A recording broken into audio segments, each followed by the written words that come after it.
So, hello, Jordan. Welcome. Welcome to Space to Grow. Hi, Jem. I think we can start straight away. And I would like you to first introduce yourself, who Jordan Vannitsen is, what is Odysseus Space, and perhaps a short elevator pitch of what you do and how you've come to reach this point. Sure. So I'm the co-founder and CEO of Odysseus Space. I'm French, and I was a dreamer for space as soon as I was a kid. I always wanted to know what's up there, what's uh, beyond Earth, beyond the moon, beyond Mars. I was always really passionate about that from the early age. And now I realize my dream as I'm actually running a startup called Odysseus Space, where we actually provide lightspeed connectivity to all human assets in space to the ground. So the idea is to bring laser communication to satellites and later on to humans traveling far away. So we can actually communicate to the Earth using a lot of data and just feel a bit like you are on Earth still using a very fast internet.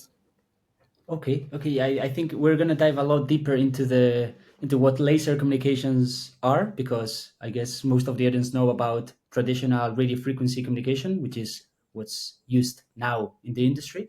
But before we jump in, you are an aerospace engineer, right? And you started working, if I'm not wrong, correct me, as a young graduate trainee at ESA, right?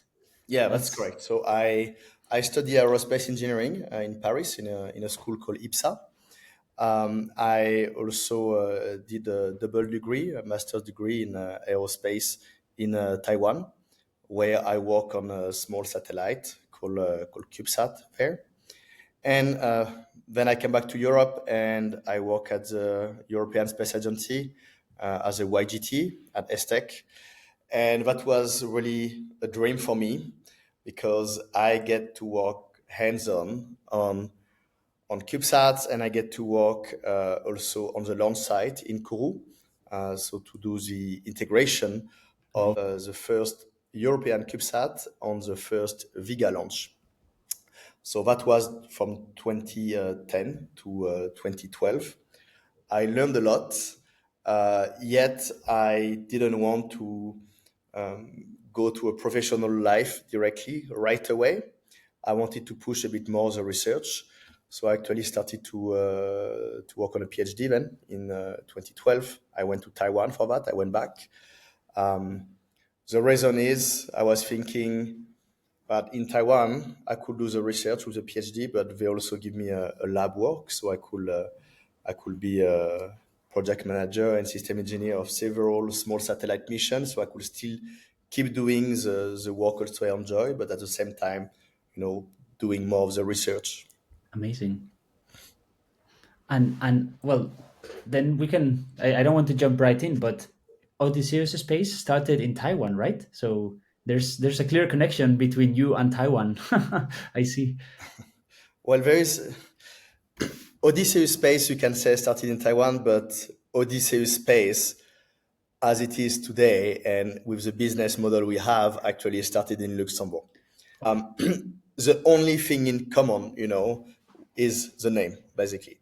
Uh, the reason why we actually started Odysseus Space, and the reason why also we started it in Taiwan at the time, it's because, well, I was already in Taiwan working on different space mission, and with the semiconductor industry there, we were thinking, maybe we can, use some of the knowledge capacity they have and implement it in a new space mission. But it was a bit blurred, we were trying to do a bit everything at the same time. So we were like doing consultancy for space mission to customers who wanted to fly their satellites. So it could have been system engineering, project management, or launch campaign support, this kind of thing. The thing is, most of our partners and customers were in Europe. Even when we were doing this consultancy work in Taiwan. And we had a lot of customers who actually asked us to join them on some calls, but we could not because we were in Taiwan. So we were thinking we need to open in Europe. And it happened that Luxembourg opened a competition called the Space Resource Challenge at the time. We joined the competition and we won that competition. So this is how we arrived in Luxembourg. But the company, as it is today, has really nothing in common with, what was Odysseus Space in Taiwan. So Odysseus Space doing laser communication, it's in Luxembourg. That's it. We don't actually have any company in Taiwan anymore. How come you pivoted, let's say, from consultancy services to laser communications? Well, well, there are several factors. Of course, one of them is scalability of the business. I think at the beginning we did a mistake that many people in the space industry were like us, engineers, scientists. We were not enough business oriented at first. So I think it was a lot of learning there, like what actually, like what will actually people pay for? What kind of market are we addressing? And for us at first, we were like, okay, we can just, help people with their space mission because we all have different skills that we can, sell. That was the easy thinking. And then actually, during one of the contract we had, that was for Paris Observatory at the time, we were helping them with one of their small mission. And they had a scientific payload inside used to detect exoplanet. So we were working on that, and we were thinking the next big challenge in space, it's like on Earth, is to transmit more and more data. We just keep producing more data, and we want to transmit more data. So then we were like, okay, maybe if we can, do that, find a way to transmit a lot of data in space and from space to ground, that will be a scalable business. And when we saw this instrument to detect exoplanets, we were thinking one of the big challenges for optical communication, which will allow this kind of amount of data to be transferred, one of the big challenges is the pointing, acquisition, and tracking. So we had this instrument which could point at exoplanet in a small volume, and we were thinking maybe we can readapt this for optical communication. This is how the idea started. Wow. But then we don't use at all this technology. We develop our own solution. But this is how the idea started. And we're like, okay, this is something which actually is scalable, not consultancy. Of course, and well, that's an amazing way of sort of finding, yeah, thinking more like business, but like proper businessmen instead of just engineers, right? Because it's good to build hardware and to build solutions, but you have to actually build something that people want to pay for, and that solves a problem that someone has. But and how did that, going from concept, seeing this optical hardware, optical item you had for exoplanet measurements, to building your first minimum viable product or your first test bed to validate that the idea was worth pursuing? How did that sort of process work? First, it's of course like doing a good market research and talking to as many potential users as possible. And I know there are a lot of young engineers who are actually listening to this podcast, and I really advise advise them if they want to start their own business to really do this first. Have a good market research and talk to as many users as possible to understand what kind of problem people have and how big is the problem, to know, like, if they would be willing to pay for it. Now your question is how we move from like this consultancy to really like building this product. Um, so first we got a very strong support here. I have to say from Luxembourg Space Agency and European Space Agency, which gave us the financial means and also the expertise support to validate every step of the technology development. So we had these technology steps validated by ESA, and we had these commercial steps validated by customers or at least potential customers. Um, Now we are at a stage where we are delivering our first flight model to a customer this year in Q3. So it's very soon. We are also going to deploy our first optical ground station also later at the end of the year. So right now we cannot say that we generate commercial revenues yet from customers, but we already have customers who committed to use our product with whom we are going to fly. That's amazing. And was the actual engineering of what you currently offer as your optical ground stations and your laser terminal, was it very challenging to build? What sort of problems you encountered along the way? Okay. I imagine sort of Plenty. the it wasn't just a straight line, right? Saying, oh Yes. yeah, we want Yes. to achieve laser communication, so yes, we Yes. build this, we follow this requirement, oh, Mm. and it's done. I Yeah. imagine it's been a bit more difficult. Yeah. Maybe let me just quickly summarize. What we do exactly. That Oh, will be perhaps that's to the set best the idea. ground. So we are building a space to ground laser communication as a service solution. So typically our customers are satellite operators who actually are generating so much data in space that they cannot download everything on the ground because right now they use radio communication and the data rate is limited.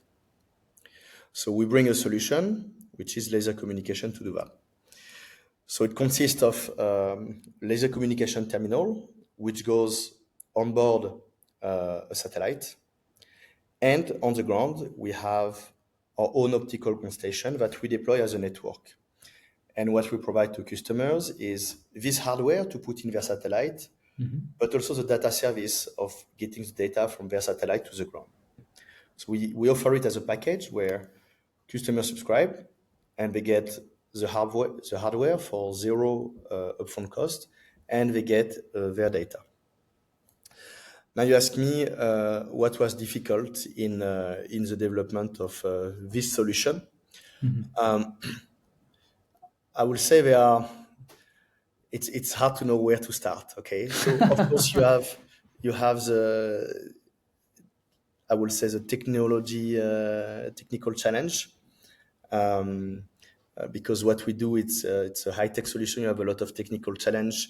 We have always to we are also facing challenges where suppliers could face some delays, or we will face delays as well because we have some surprise.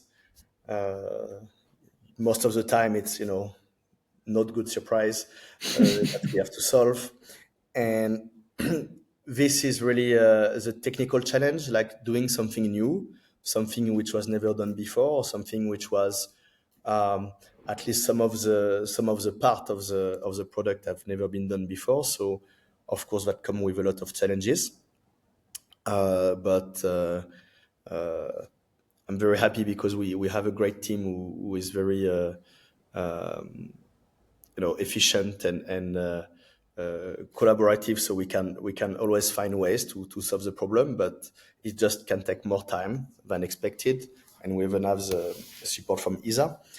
But then, aside of the technical challenge, I think another challenge, especially as a young business, it's always to get your first customer, to get your not only the technology but the commercial product validated. This is the most difficult. to have to really convince someone to pay, for your service or your product that you are giving. Uh, Sometime when you start a company, you just think it's going to happen. It's okay, but actually, no, it's not that easy.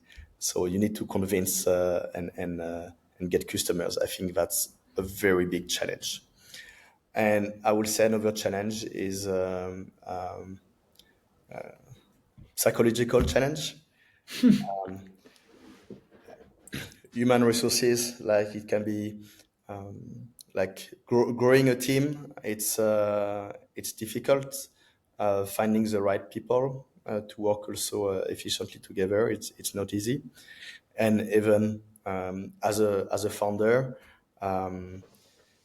even if I'm not the only founder, it can still be very lonely, a lonely path. Yeah. So I think the challenges are really uh, technical, commercial, and psychological. But you're so far, you seem to have been uh, you know surmounting each challenge as it's come along, right? Because you've got, as you said just before, this in this 2025 you've got your first customer. You're delivering your first hardware to your first customer, and you've got your first ground station test at the end of this year, right? And you're also planning to deploy your own hardware in space, right? Well, we deliver our own hardware to customer in space, yes, but true, we have come a long way, and there's still a long way to go. Um, what I do sometimes, and it's also what I share to my team. It's sometimes the journey is very long, and you walk, on the mountain, and you see the tip of the mountain, and you think that you're never going to get there, and there's still like such a long way. You don't even know how you will Mhm. go to make it, how you are going to make it. But it's important to make a pause, take a stop, and look back everything we have done so far. So I do this exercise indeed of, sometime stepping back and looking like what we did instead of only looking at, what's left to be done. So yes, every time we overcome the challenge, but there's always new challenge coming. They are they have a different scale every time. Indeed, indeed, and so we can talk about a bit more about the difference between laser communication and traditional radio frequency communication. Yeah. Why is it first? If you could explain to the audience briefly what the main differences are and why radio is rate limited, and then why are you the first to the market, or at least you surely are one of the firsts in Europe? And so why hasn't anybody attempted this before? Okay. So first question with radio frequency, RF, and laser communication. Let's talk about like three main differences. The first one is in terms of data rate. Typically, of course, you have some exception, but typically with RF communication, you are talking about communicating in the range around 1 gigabit per second from space to ground. With laser communication, our solution is 10 gigabit per second, and we are working on a 100 gigabit per second solution. So it's really, bringing another scale of data rate. It's a bit like when we went from dial-up internet to optical fiber. So this is a Yeah. kind of change we are bringing in moving space data. It's like optical fiber in space, but without fiber, just with the light. Mhm. So the first point is really the data rate. Another point is with radio communication. When you send your satellite, you have to do a frequency coordination with ITU, and you also have to coordinate in each country that you are downloading the data. So that takes time to get your radio frequency. Sometimes you don't even get it, and that's costly also. With laser communication, you don't need to do that. We use another wavelength, and it's a point-to-point communication, so you don't need to do any radio frequency coordination. So that's another advantage. And a third advantage, it's the point-to-point communication, where imagine when you have a satellite in low Earth orbit communicating data to the ground, when you will have a radio which will make a circle of 50 kilometers on the ground, the laser will do 50 meters. So it means you can really choose to whom you are sending your signal. So by having this point-to-point communication, then you actually it's in a way it's more secured because Of it's course. difficult to intercept, to jam, and in the future, quantum key distribution can even be implemented in laser communication. So you can add one more layer of security. So really, the laser com versus RF, it's data rate, it's no frequency registration, and it's security. Now you had another question. If we were the first one, actually we are not the first one, and laser communication is not new. There have been already laser com done in space as an experiment in the 90s. Then we are a few companies doing laser communication. We are not going to be the first one who have sent something. The thing is, now you can see lasercom, it's a booming market. Every 2 months or every month, I discover a new company doing laser communication. The thing is, we are not the first one, but our approach is different in the sense that today, if you look at laser communication, there are some company doing the hardware for the satellite, some company doing the ground station. But there is this chicken and egg problem where there is not enough people sending laser com terminal in space because there is not enough optical ground station, and there is not enough optical ground station because there is not enough people who want to Yeah. use yet a laser communication terminal for space to ground communication. So our approach is really to solve this problem by providing an end-to-end solution where the customer get the hardware and also get access to their data with optical ground station. It's a bit like, when you go to get a cell phone, well, you have a cell phone, but if you just have the cell phone, then Yeah, it does it's nothing. not really useful. Or if you just have a subscription but no cell phone, it's also not very useful. So we are solving this chicken and egg problem by providing this end-to-end solution.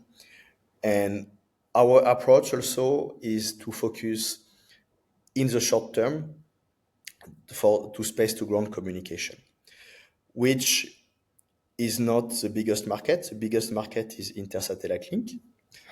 We are going to address that as well. But space to ground is a market which is already there, where there are already customers who want a solution. It's customers who are deploying smaller constellations. We are not talking about thousands of satellites, but about dozens or hundred. But there are more actors in this market. And the way we make it, the way we design our solution is really to make it efficient for space to ground. So we are not the first one, but we are delivering this end-to-end solution and also very efficient for direct space to ground with pointing capability, which is unique to us. We actually have a patent on that. So we can do the link with the station typically at least 8 times faster than others. That's amazing. It surely is a very clever way of approaching the business because you solve both problems. The problem of satellites needing terminals and satellites wanting ground station terminals to also send the data to. So it's a very clever solution indeed. And as you were saying, as you were going through the difference between the radio frequency and laser, I guess it's no news to anybody, but given the recent geopolitical shifts in the latest years, I think the interest for secure communications has grown more than ever. So no wonder why you're seeing so many laser communication companies recently, as it's a growing need to have Yes, secure and fast communications. yeah, that's true. Uh, we actually recently got three uh, defense contract from a European Defense Agency, not only for space to ground, but also for space to drone, so satellite to drone communication with laser, as well as underwater optical communication solution for From submarines, space, for submarine only.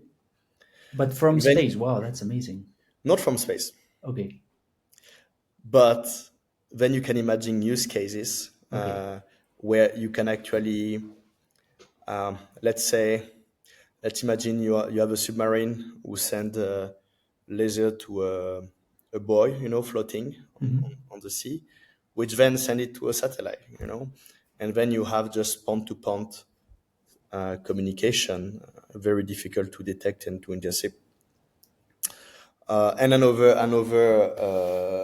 contract we got to study a case of cislunar surveillance of satellite and using laser communication to communicate from this moon orbiter to the ground directly to Earth.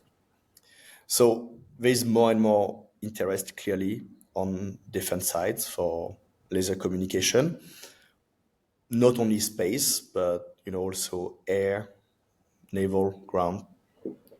And this is a question out of ignorance, but is it very difficult, because when you said space to drone communication, is it very difficult to maintain or to point to maintain communication with a moving target, especially such a small moving target as a drone, because it's not like a vessel which might be big and moves relatively slowly as seen from space, Yes. but a drone is, I Yes, guess. it's challenging. So um, that's why you need to be with two cooperative targets, and that's why it's very difficult to intercept a link if they are non-cooperative target or if you don't know exactly where they are.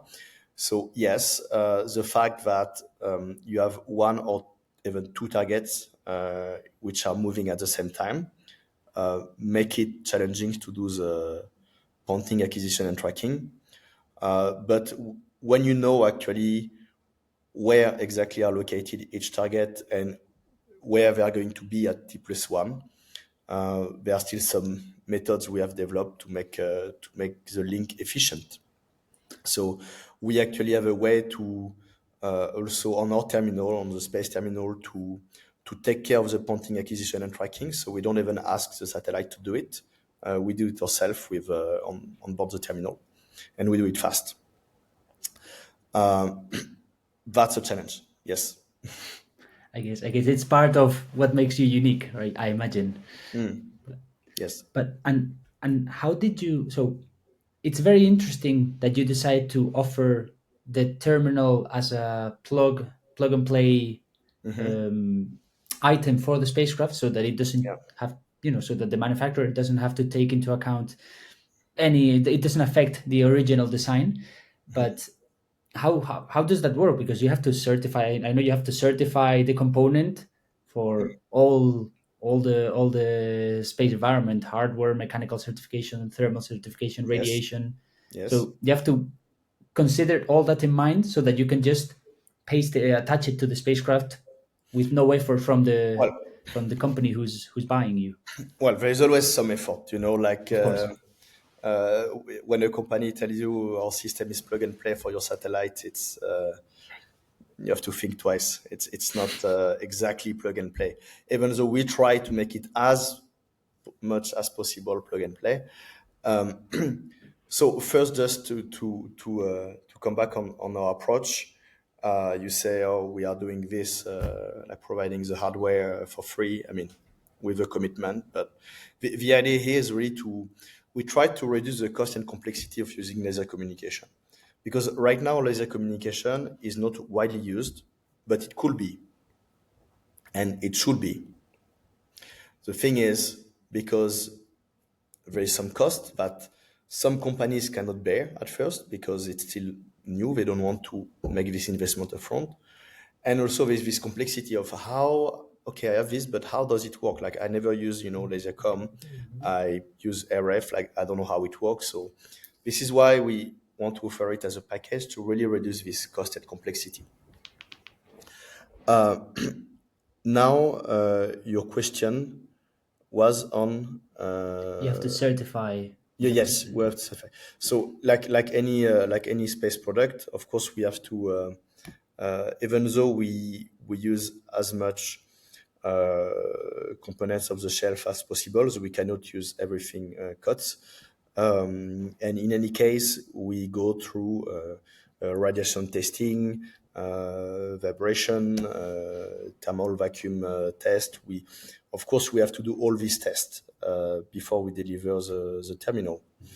And when customers tell us, they ask us, about our terminal, we also give them what kind of specs their platform need to have.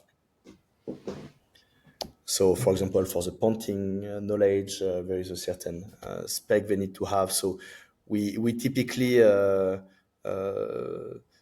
typically satellites which are under 50 kilogram, it's not really our target market. Okay. Because of the power requirements, I imagine. So, a lot of people think that laser communication takes a lot of power, I might be wrong then. but this is a misconception. You know, Wow. this is because of Star Wars that everybody think that. No, actually, if you look at the power used per gigabit downloaded, it's way below radio communication. The reason is when you do a laser, your beam is very concentrated and very narrow, while when you do RF, it's wide. So actually, for less power, you will have something very narrow and you will transmit more data. Okay, but then why is it that it's not so widely used? It's not so. What sort of? There are a few reasons for that. It's not so widely used because first, it's still like, even though it was demonstrated before, it's still like relatively new from a commercial point of view, and it's still, well, there's still this like cost which is quite high for many, and the complexity of using. So uh, there are some systems where you need to point your satellite. Also, we don't do that, but there are some systems like this. And also, there's this chicken and egg problem. There is not enough ground station yet because there is not enough terminal. So there is this also thing to solve. Then, when you talk about direct space to ground communication, so a lot of people ask us, yes, but what about the clouds? Indeed, that's a challenge. So what we do is to deploy a station at places where you have a good weather most of the time, a bit in altitude, ideally.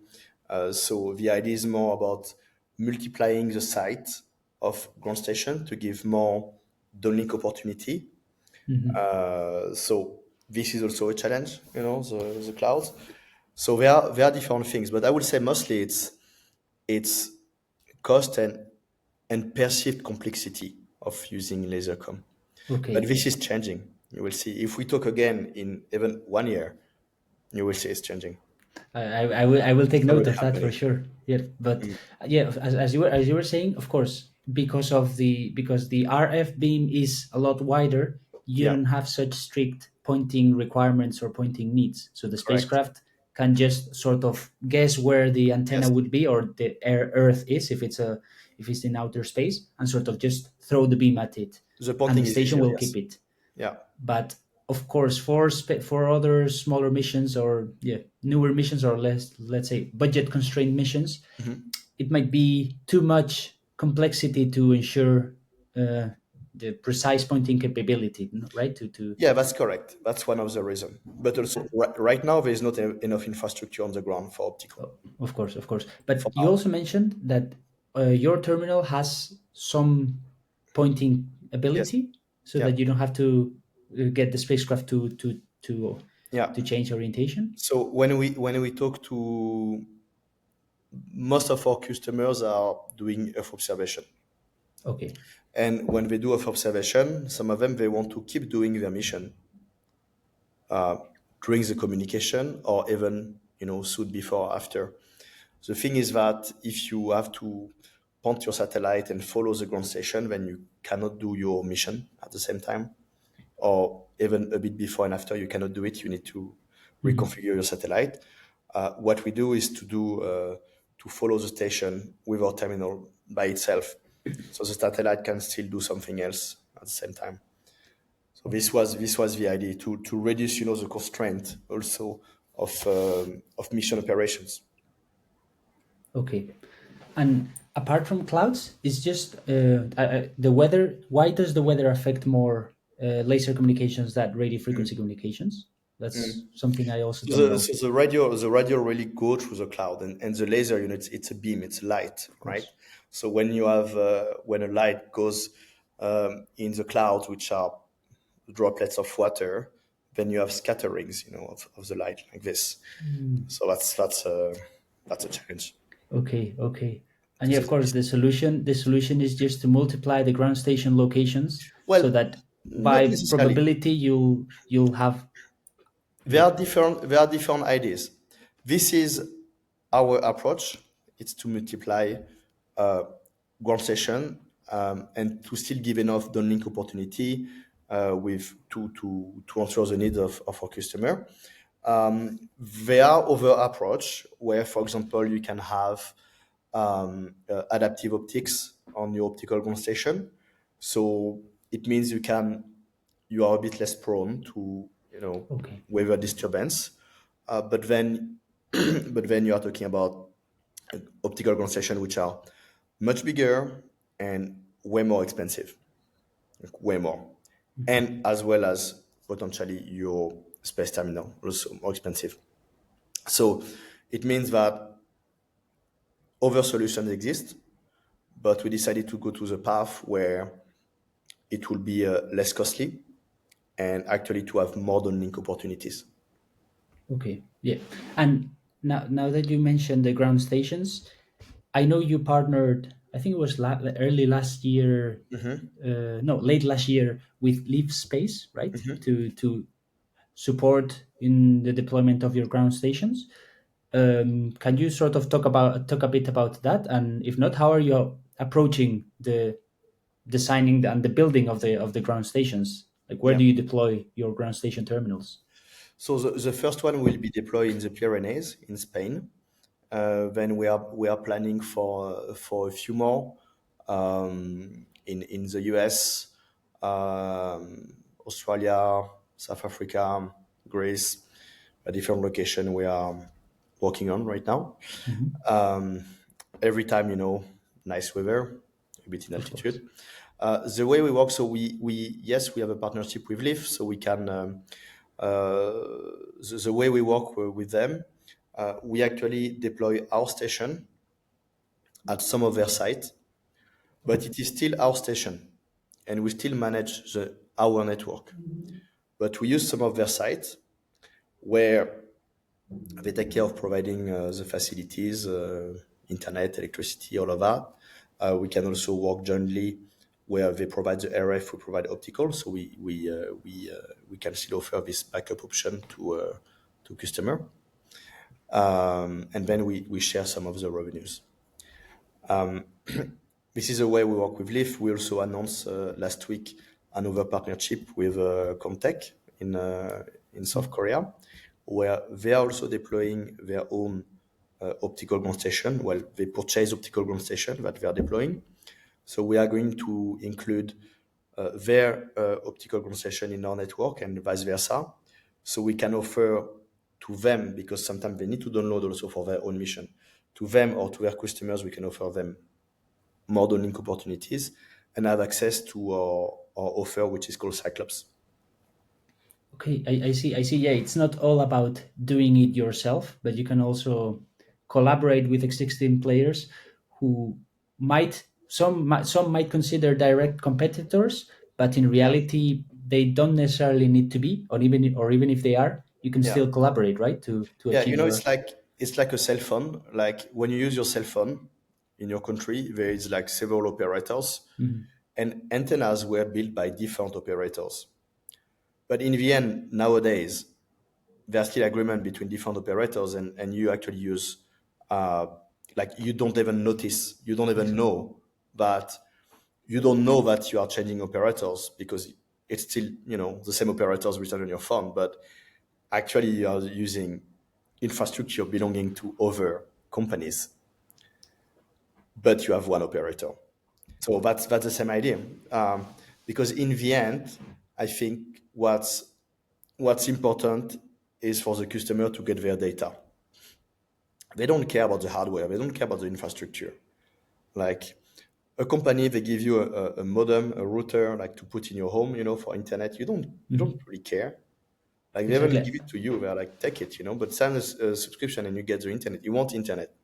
So this is the same idea. I think what customers want is their data. So if we can offer them more data by also partnering with other companies, so they can have more downlink opportunities in the end, that solve their problem. That's a very good way of thinking business. No, not just like solution and fixating on what to build, but on the user and how he is going yeah, Mm, to use your solution, right? So very yeah. clever. In the end, a lot of people were focusing last few years, I would say, really on hardware and infrastructure. But in the end, what we want to do is to find a way to transmit in the most efficient way data from A to B, and that's what matters in the end. How it happened in the end, customers, that's not absolutely what they're looking for. It's does it Yeah. happen? Yeah. You make it happen. That's the important thing. We are working on that. Yeah. Indeed. And so, it, of course, if in a mission the communication system fails, the mission is pretty much lost. So, do all missions have a backup? So, all missions that use laser communication, do they also include a backup RF communication, Yeah. sort of just in Yeah. case? At least, at least in the near future, I have never heard of any mission who will just carry laser communication. You still want to keep RF, especially at the beginning of your mission, when you are still trying to Locate the spacecraft. work on your spacecraft, to have the right attitude to really set up the mission. You want to doing commissioning. You want to use RF. It's just easier, and also you have more station using RF. You can always communicate. So I still see RF being used for a very very long time as a backup, even sometimes as primary for some mission with laser. I see the two living together. It's not one or the other. Okay. That's good to know. And you mentioned intersatellite links, and the thing that came to mind automatically was Starlink, because I think Starlink is already has yeah started like a few months back started implementing intersatellite links. Um, yeah, I know they are using it. I don't know about any other big players using intersatellite links, but what does it offer apart from the ability to send data from a spacecraft that has no direct view of a ground station, or is it just that the use case Well, or the value the, of intersatellite the links? advantage of intersatellite link is that if you can send your data to, let's say, to a constellation, a data relay, and then you can transmit, inside this network, and then to the ground when there is a station open, you can bring low latency to customers because they Okay. can directly send the information, and it's bring down. The thing is that even with this low latency, there's still a data bottleneck to solve because right now you took the example of Starlink. Yes, they have intersatellite link in laser, but to the ground it's still radio they use. Mhm. So in the end, you still have a data bottleneck where yes, Of you course. can send continuously or almost continuously information, but at a very low data rate. So we are talking about 10 gigabit per second.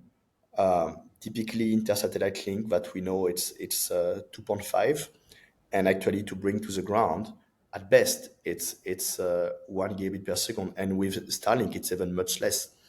I don't know if you used Starlink before, but it's just like No, I haven't used it in, myself, in, but in reality, what you really get, it's less than 100 megabit per second. You know? of course, yeah. So if you don't have the space to ground laser communication, intersatellite links per se don't add as much value as they could, right? No, no, it Because does. yeah, It does. It does. It depends on the application. Like okay. if there is something you want very quick, it does because then you can send it and get it very quick. Mhm. So and the thing is that if your data is very heavy, then you will need to really choose wisely which one you want to download first. Okay, You know? yeah, yeah. While if you can get both intersatellite link and to the ground with laser, then you solve the data bottleneck, really, the latency and the data bottleneck. So even though we are working on space to ground, we will work on intersatellite link as well.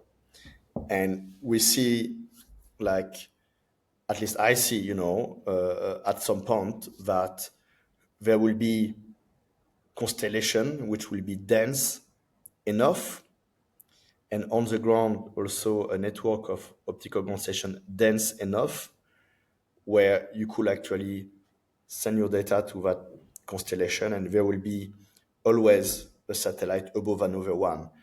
And I see that coming at some point where you can do full laser link from space to ground in near to real time. But that means a lot of infrastructure, both in space and on the ground first. And also a very good optimized network management. That will be, I think that will be the next big thing. It will be managing the network. And Okay, because that's where AI also comes in, etc. oh yeah, we can talk about that in a minute. But this constellation, this sort of data relay constellation, is a very good idea because would is that we're talking about the future here, but is that part of your plan of actually launching a spacecraft or a constellation that just relays data for all of your customers so that it's We secured and yeah, we don't plan to really launch our own constellation or data relay. We want to be more like the backbone of this okay, constellation. So to provide this solution, with this laser solution, but we don't plan to operate satellites directly okay, ourselves. I mean, okay, there are. It's not only Starlink. There are other companies also doing that. So the idea is to work with them to provide them with laser link capabilities. okay. That's very interesting. Now we can sort of move a bit, and so you started the company in Luxembourg in Europe in 2018 after winning the 19, competition. 29. 2019. Okay, so you applied to the competition in 2018, and then you Yes, okay. correct. How has it been building in Europe? I know ESA and Luxembourg have helped a lot getting your validating the technology, validating the customers as you said. And how has it been to build in Europe? I think uh, well, my point of comparison is from having an experience in Taiwan as a foreigner and here. And I will say here, it was so much easier, in so many ways, at least to establish a company, and to start running it. The thing is, Luxembourg is also a bit a specific place in Europe. You can see that when, even from a practical point of view, I'm French, and I'm very happy, that I don't need to deal with a French administration, but Luxembourg administration. And even our team, we have I think around 15 nationalities in the team, Wow. and like a lot of people don't speak any of the official language of Luxembourg. but still, you can do everything in English. You can talk in English with even administration. So, like the very basic thing of creating the company was so much smoother, and easier. Recruiting was also recruiting, even though it's difficult. The fact that we're in Europe, we have a more like an easier access, to human resource in all over Europe, not only Luxembourg. And I mean, if you compare to Taiwan, you have to make people like E- really go, from not from Exactly. the island. Here it's still, even though it's very difficult to find the right people and to build the team, still you have access to Europe, and you have access to European project, to ESA, to European Commission. You can work more easily with other European companies. So I think being in Europe is a chance in that sense, because we are not close to just work here in Luxembourg. We can collaborate with a lot of other Mhm. companies. Of course, it comes with other challenge, where it happened that we could be, several companies in Europe doing uh, similar solutions. So sometimes you end up, fighting for the same project. And I would say raising capital in Europe, it's it's not the easiest, and the amount also are not the same as in the US, for example. Here, it's very obvious, when we talk to investors, they are more risk adverse. Like we put the money only once you are TRL9, only once you sell your Yeah. product, once you have commercial revenues. The thing is that you still need to reach that point. Yep. And we have been very lucky that we got the strong support here, from LSA and also from ISA, which help a lot to reach that point. But raising money and scaling, I think that's some of the difficulties we have in Europe. Even though I can see that there is a push Yep. since recently, I would say there's a push, which is positive. But will the push be sufficient? I don't know yet. Yeah, that's the question many of us have. Yeah, yeah, because have you considered, or are you considering, perhaps, if it's not yet a secret, Mm. to move or to also start operations in the US to perhaps raise funding there and Yeah, we sort of have grow in the US market? we considered also opening an office in the US at some point. Yes, but we want to stay in Luxembourg, and we want to keep our activities in Luxembourg. But having an office in the US will be necessary at some point, even just to sell to customers in the US. So yes, we have this in mind. Okay, okay. And for the future, how does the next, let's say, 2 to 4 years of Odysseus Space, the mail milestones for this year we already know, but sort of what does the future look like until 2030, say? Well, I will say next year is a big year for us, because next year that's when one of our customer will start operating our system in space, That's and when we will be able to open our commercial offers to customer. So we plan for commercialization by Q2 26. So it means for okay. us, that's a big milestone. Then we have other big, let's say, development we are planning, as we are also going to work on intersatellite link. So developing and building a solution for intersatellite link will be the next big step for us, because then we can offer a solution which can solve both the low latency and the high data needs rate at the same time. So for us, it's the next big thing. The idea by 2030. So we have this vision to bring lightspeed connectivity to all human assets in space, Yes. to connect them to the Earth. So the idea by 2030 is to have to be the backbone of optical communication, not only from LEO to ground, but also between LEO, around the moon, and further. So my dream will be, to have actually people using our laser communication solution to communicate with the ground when they are on the moon, on Mars, and beyond. That will be by 2030 the idea. That's amazing. That's amazing. And so this year's will be critical. Will it be the first official step on that direction?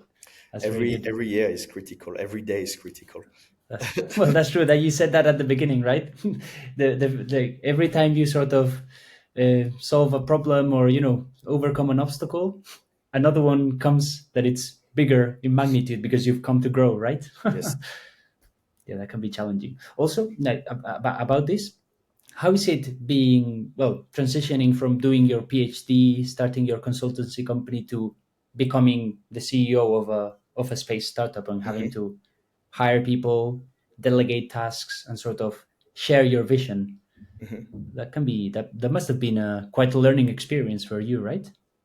Yes, it's a very it was a yeah, it was a big learning experience, and I will say, like, really, and that's my message to the engineers who are listening to us and want to start their own company.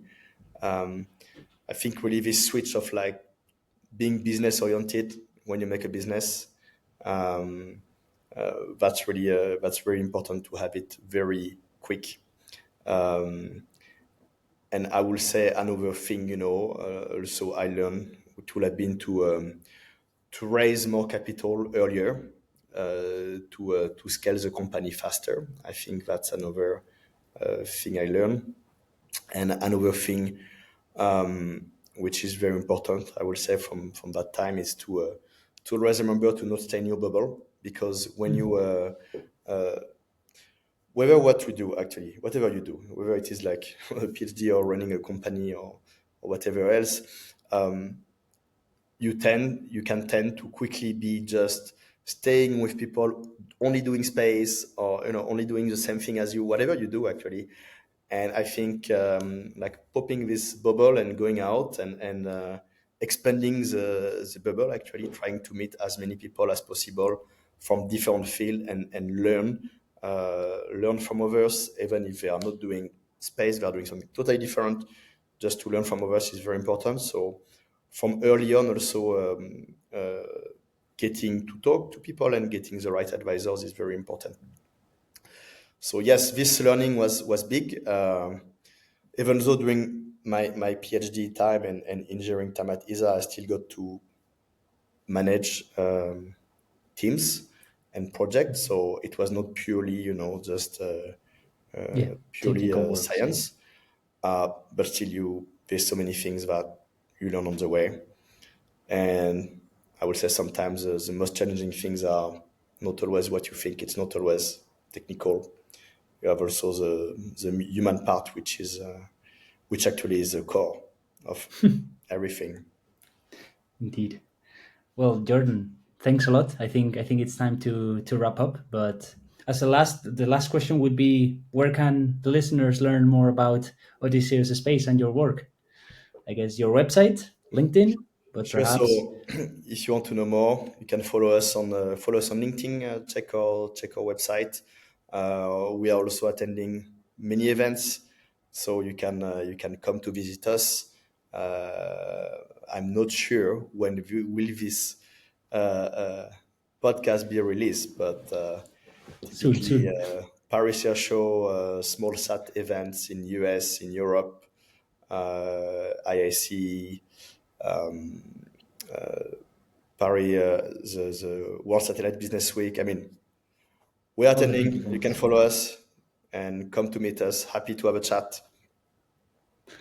Well, thanks, Jordan. It's been a real pleasure to talk to you. And I've noted down. Let's talk in a year. Let's see how Yeah, the space communications market has changed. cool. Let's do that. Yeah, with pleasure. Thank you, Take care. Jem. It's been a pleasure.